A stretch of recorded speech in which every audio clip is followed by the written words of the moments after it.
All right. Beautiful. It's a beautiful Sunday of 9th July 2023. Welcoming you back to my YouTube channel with the three magical words. This is Captain. Well, the objective of this YouTube channel is actually to learn something, because learning takes place every day. So today, I want us to learn something on technical reporting. Basically, in agriculture, paper 3, coded as 443/3. How do you write a report after a project? That is what I want us to go through and find out the main areas that the national examiners look at when they are marking these exams. I am aware the year 2023 we are handling a project that is aimed at conservation of natural resources or conservation of the environment in schools and the community in general by planting trees, or actually bee production. But I will not use the current example, or rather I will not use the current project report as an example, because it might sound as a malpractice, because it is an exam that is ongoing. I will use the previous exam, the 2023 project report, where we were requested to actually plant vegetables or go for livestock. Therefore, I will pick a vegetable. Then from that vegetable, I will do it as an example. Then pick the point from there. All right. As the name suggests, technical reporting, it is indeed technical. And a report is not one page. It is not 2 pages. It is details of what you did since the Kenya National Examination Council rolled out the instructions to schools.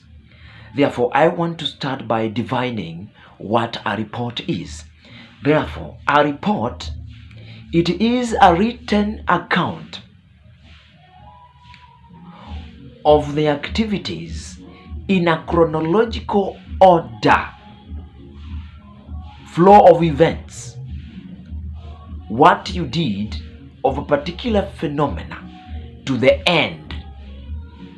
That is what a report should contain. But this time round, now, a report itself, what are you supposed to have so that it is a complete report? Because most of the students score low marks. Why? Because they write short reports instead of writing details. That is where problems begin. Now, contents of a report.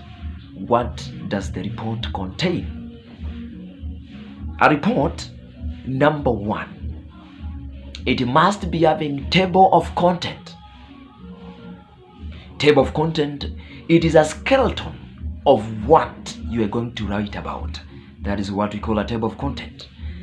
Then now, title of the report is another part that is very important.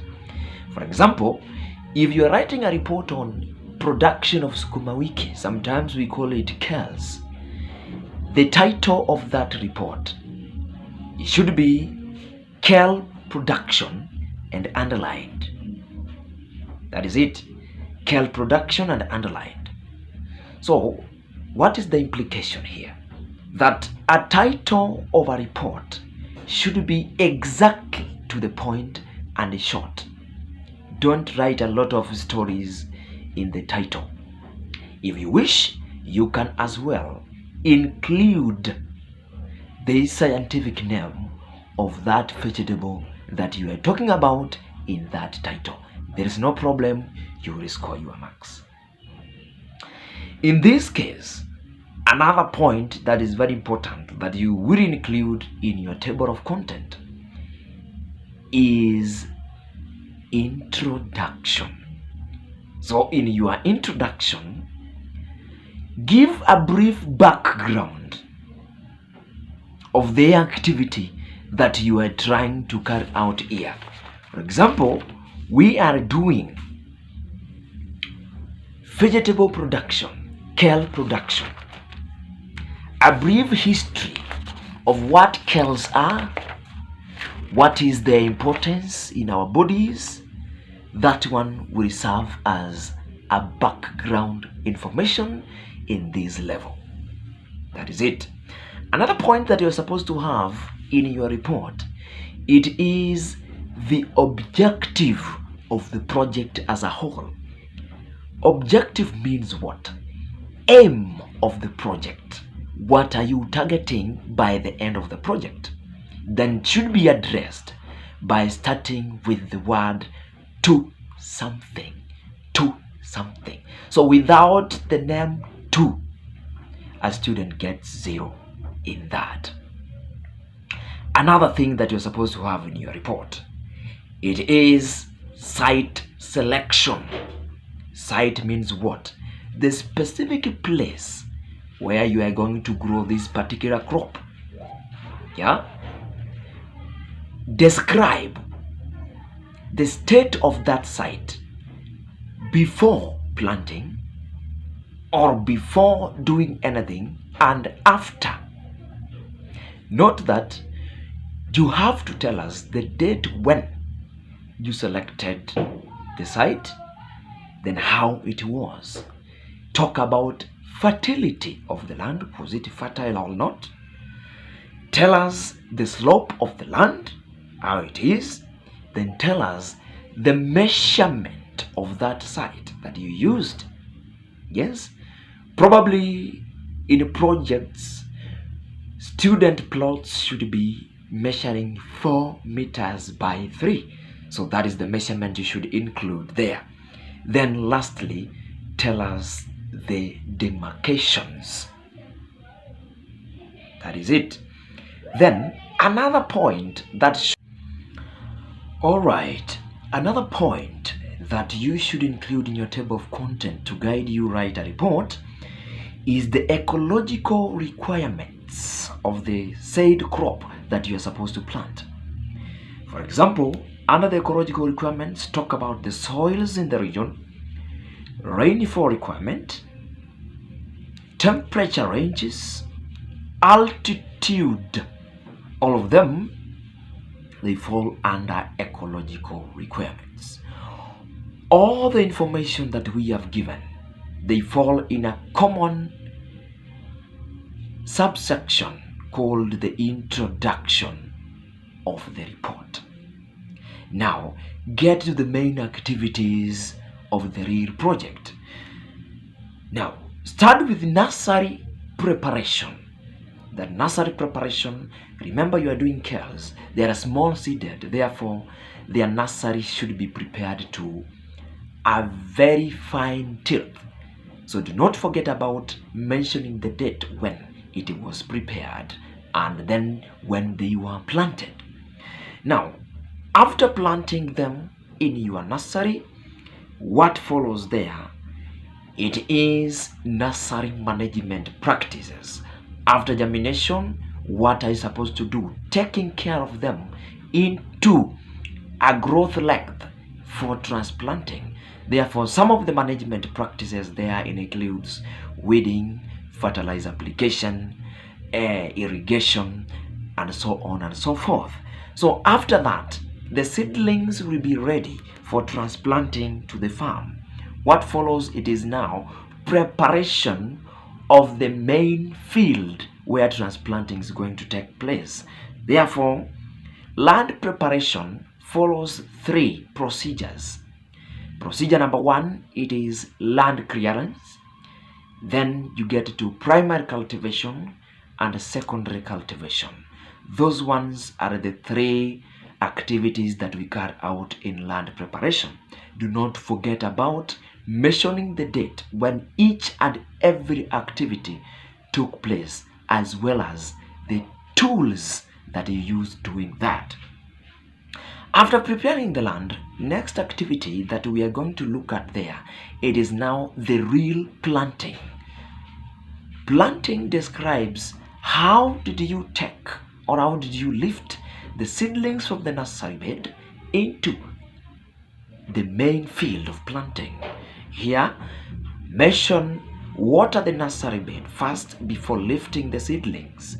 Then to the main field, you have to talk about when it was done, date, spacing used, and the type of fertilizer that is used when doing planting. Mostly we use phosphatic fertilizers. They are the fertilizers that we use during planting because they help in root development.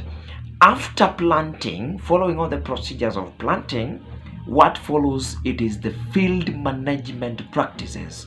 How are you going to manage to take care of this crop in the field until harvesting?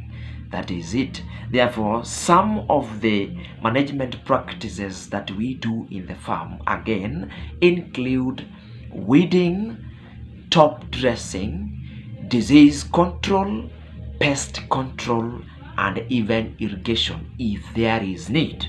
Then from there, do not forget about mentioning the tools used in weeding, the type of pesticide, the type of insecticide that was used there, and the rate of application. If the student is not sure of the type of pest or the type of pesticide to use there, use the name "it was controlled by an appropriate pesticide." That is all. That one actually gives a student a mark. Then after all that activities or all the activities done there, next thing we come to a point that is called observation. That one, remember, we are describing your table of content. Observation.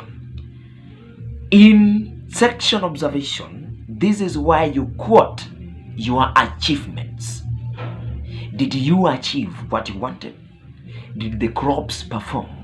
Yes or no? Describe. Tell us.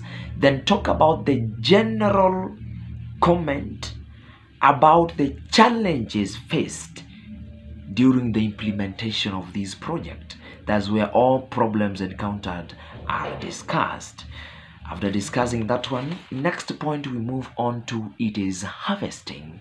Now, harvesting, talk about time, when, and the method of harvesting together with the tool used to harvest. Another thing, it is post-harvest management. It is sukuma wiki after harvesting. What are you supposed to do? Post-harvesting, you clean them, package them.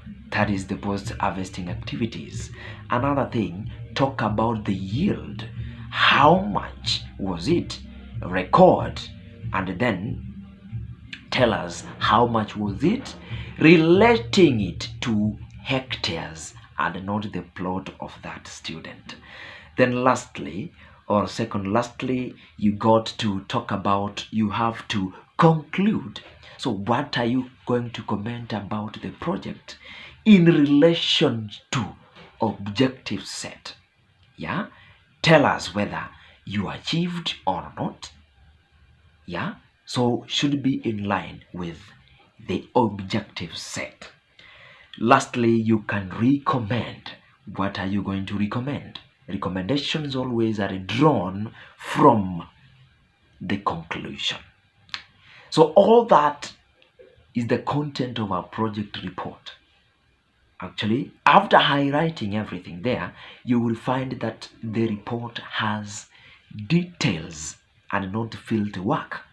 That one gives a student a lot of marks. Now, in conclusion, what are we noting here? Number one, the project report, it is a report you are reporting let it be written in past tense. Yes, they should be written in past tense. It is an activity that you did, now you are reporting. Tense matters. Another point to note, tell students to avoid possession pronouns that I did weeding, we did watering, we did this, we did, I did. Avoid possession. Instead of possession, just go straight to the point. Say that land was cleared, the nursery was watered. So avoid possession pronouns for you to score the marks. Another thing, encourage students to write proper handwriting. Let them not scribble and actually write very poor handwriting. It gives examiners a lot of work reading and doing that. Lastly,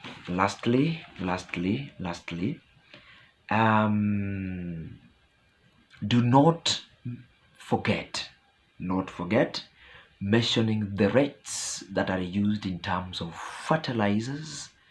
Yeah, let the rates be reasonable. Do not just put N rate. And remember, we are dealing with a plot. Yeah, you can tell, somebody can say apply 50 kgs of phosphatic fertilizer in a plot. That one becomes null and void because it is out of order. That one, it is too much for the plot. I hope you've picked some point. Do not forget as well to mention the dates in which each and every activity took place. Another important point to note, and this is the examiner's point of marking, do not forget mentioning the variety of that crop that you really planted. In the variety, remember to mention the scientific classification starting from the kingdom, the division, the class, order, family, genus, and then the species of that plant. Remember, botanical information is very important. This shows the examiner that you really know what you are planting and not crafty work. Last but not least, remember to tell students to include references. At this point of their level, the references is their course book. And remember, references have a format of writing, but let us use the simplest format, of which I want to give an example of how we should write the format. That their course book, it is their point of reference, because what we teach theoretically is in books, then we apply it practically in the field. For example, I want to use book 2, that they should write it in this format using capital letters, that secondary agriculture form 2 students book hyphen Kenya Literature Bureau, that is KLB, or secondary agriculture full colony form 3 students book hyphen Kenya Literature Bureau, KLB. So remember, it is capturing the name of the book and the publisher. After doing all that, then your document qualifies to be a detailed report that the Kenya National Examination Council requires. Thank you so much for watching. This is Captain